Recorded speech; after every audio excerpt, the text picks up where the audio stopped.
Mas Krisna, perkembangan dari kasus yang kemarin yang sempat ramai dan sampai akhirnya pun masih ramai seperti apa sih Mas?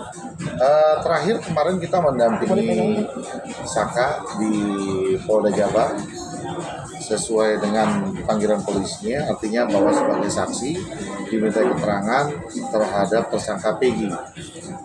Di mana kan ketika kita memberikan keterangan di sana, yang ditanyakan penyidik sekitar apakah Saka kenal dengan Peggy, dengan Peggy, ya kan. Lalu beberapa minggu sebelumnya, 3 minggu atau 4 minggu sebelumnya, Saka didatangi oleh penyidik Polda dan penyidik Polres Cirebon. Mereka menyodorkan ada 3 nama, salah satunya adalah Peggy.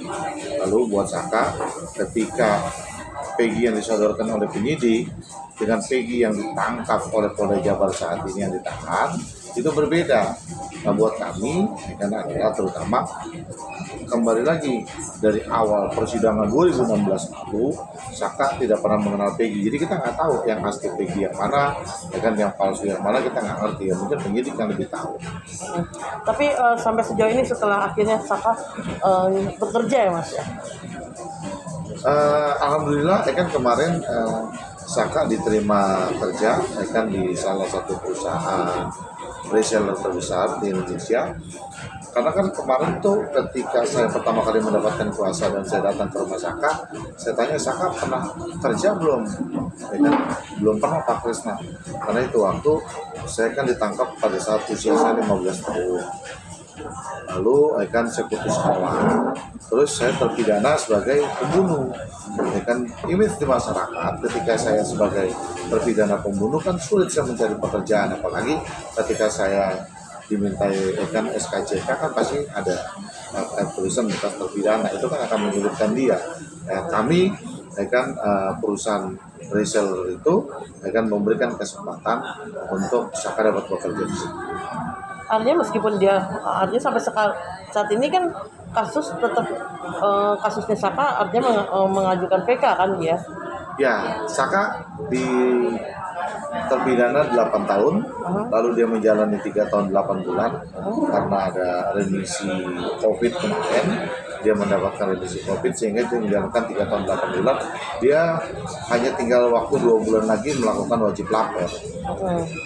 Terkait menyangkut masalah hukum ke depannya, yang akan kami jalankan adalah upaya peninjauan kembali yang saat ini kita sedang persiapkan novum ya kan, novum terkait. Dan alhamdulillah para senior, para guru besar dan ahli pidana yang lain, mereka tertarik, mereka peduli, mereka ingin memberikan bantuan, akan berdiskusi kan untuk terkait menyangkut masalah apa nih novum yang pas untuk terkait masalah PK-nya Saka ini. Tapi baru kemarin masuk, artinya sekarang udah bekerja ya Sakanya? Udah, tapi dalam status karena dia masih menjalani wajib lapor 2 bulan, statusnya magang dulu. Kemarin tes dulu, nanti akan dapat panggilan magang. Setelah magang, kalau 3 bulan magangnya baik dianggap oleh perusahaan, dia akan menjadi pegawai. Itu dia bagian apanya? Mungkin sementara di bagian kreator atau apa gitu, di bagian konten kreator lah, lebih mudahnya seperti itu.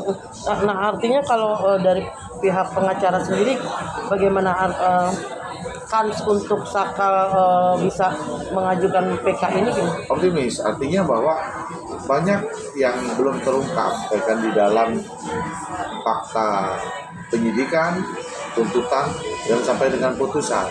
Jadi misalkan itu waktu sudah disampaikan oleh Saka 2016. Ketika kejadian 27 Agustus 2016, Saka tuh malam itu sedang berada dengan Sadikun, dengan Jaka, dengan Irfan. Motor Irfan rusak. Lalu dengan Sadikun bersama-sama mengantar motornya Irfan menuju ke satu bengkel. Nah, itu waktu fakta itu sudah diungkapkan di dalam persidangan.